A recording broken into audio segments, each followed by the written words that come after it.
ওয়ালাইকুম আসসালাম রহমতুল্লাহি ওয়া বারাকাতুহু। শুক্রিদিনী ভাই, বারাকাল্লাহু ফিক। আপনার যে বন্ধু ইরাকে থাকে এবং ডিউটির কারণে জুমা মিস করতেছেন, এই বন্ধুর জন্য আমার পক্ষ থেকে কি থাকলো, তাকে সান্ত্বনা থাকলো।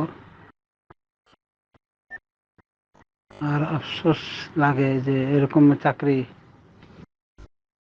সেটা তো মুসলিম দেশে এরকম চাকরি করতে হয় যে জুমা নামাজ পড়তে পারছেন না। এটা একটা মুসিবত। আর একটা মুসিবত হলো যে উনি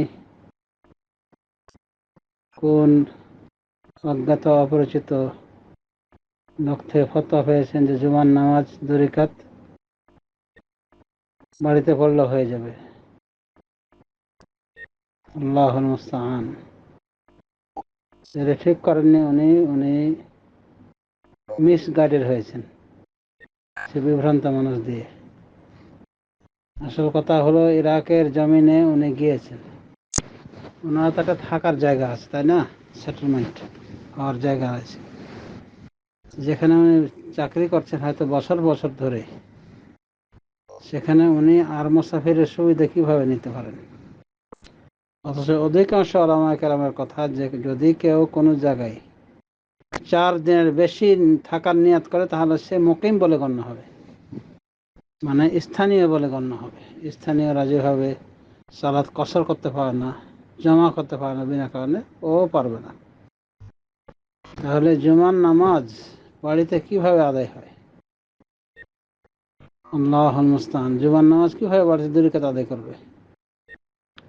এটা প্রকাশ্য বিভ্রান্তিমূলক কথা। ওনাকে না করে দেবেন আর বলবেন যে অথেন্টিক সোর্স থেকে ফতোয়া নেওয়ার চেষ্টা করেন। এসব মজহুল, অপরিচিত, ভ্রান্ত লোক থেকে ফতোয়া নিলে কি বিভ্রান্তি বাড়বে, আর কিছু হবে না। আল্লাহ কি বলছেন? ফাসআলু আহলা যিকরি ইন কুনতুম লা তা'লামুন। তোমরা কোরআন হাদিস অভিজ্ঞ ব্যক্তিদেরকে জিজ্ঞাসা করো যদি তোমরা নিজেরা না জানো। এটাই হলো নিয়ম। কোনো অজ্ঞ জাহেলকে, অপরিপক্ক আলেমকে জিজ্ঞেস করে দায়িত্ব খালাস হবে না, দায়ভার মুক্ত হওয়া যাবে না। কাজে নির্ভরযোগ্য আলেম থেকে কথা নিতে হবে। আর আমার জানা মতে কোনো আলেমই, কোনো নির্ভরযোগ্য আলেম, ইমাম এটা বলেননি যে বাড়িতে 2 রাকাত পড়লে মানে জুমার নামাজ আদায় হয়ে যায়, বা জুমার নামাজ বাড়িতে পড়া যায় 2 রাকাত। সঠিক মাসলা হলো জুমার নামাজ মসজিদে গিয়ে ইমামের সাথে আদায় করলে 2 রাকাত, আর মসজিদে যেতে না পারলে, প্রকৃত মুসাফির হওয়ার কারণে হয়তো মসজিদে যায়নি বা মসজিদে যাওয়ার ক্যাপাসিটি ছিল না, তখন যেহেতু ওরা আলাদা রয়েছে মুসাফির টিম, তারা আলাদাভাবে জোহর আদায় করতে পারে বা জোহরের কসর হয়েছে 2 রাকাত আদায় করবে। কিন্তু স্থানীয়ভাবে রয়েছেন, চাকরি করছেন, সব কিছু করেন, সব কিছু ঠিক মতো আছে, আবার শুধু জুমার নামাজটা বাড়িতে 2 রাকাত করে পড়ে নিচ্ছেন। এটা কেমন হলো? এটা সঠিক নয়। বরং বাড়িতে পড়লে তাকে জোহর আদায় করতে হবে। জুমার নামাজ পাওয়ার জন্য শর্ত হলো ন্যূন পক্ষে 1 রাকাত, মানে রুকু সহ রাকাতটা পেতে হবে। শেষ বৈঠকে তাশাহুদ শুধু পেল, এ কারণে জামাত পাওয়া যাবে না সহিহ হাদিস মোতাবেক। হানাফি মাযহাবে তাশাহুদে বসলে, বসার সুযোগ পেলে নামাজ হয়ে যাবে বটে, কিন্তু এটা তাদের মন গড়া কথা, সহিহ হাদিসের পরিপন্থী সম্পূর্ণ।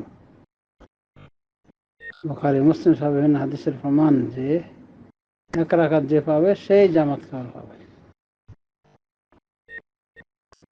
আর ন্যূন পক্ষে 1 রাকাত রুকু পেলে পাওয়া যায়।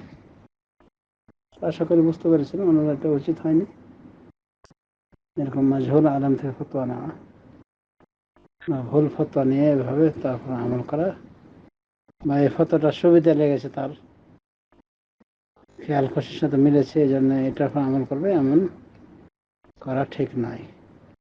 এবং এরকম সুবিধাবাদী ফতোয়া গ্রহণের পরিণতি অত্যন্ত ভয়াবহ। সুতরাং সাবধান থাকতে হবে এবং সঠিক সোর্স থেকে ফতোয়া নিতে হবে।